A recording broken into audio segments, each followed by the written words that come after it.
তুমি কিন্তু কোনো প্রকার ভয় পাও না, বুঝো নাই? আমি তো আছি তোমার সাথে। আচ্ছা শোনো, এমনিতে তোমার বাবা অনেক রিচ, বুঝছো? তোমাকে নিয়ে ভাইগা যেতেছে, এটা কিন্তু অনেক রিস্কি।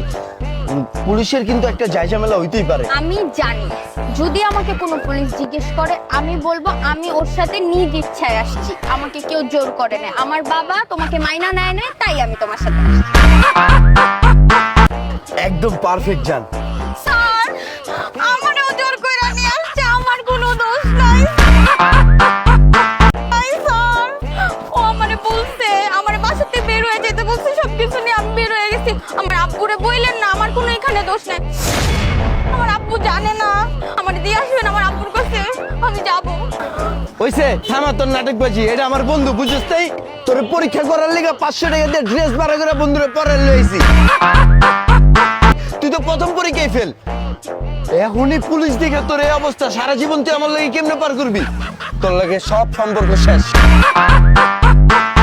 আর যদি সত্যিকারই পুলিশে ধরতো, বন্ধু আমার যে কি হইতো বন্ধু, আমরা জায়গায় এনে আনলে বন্ধু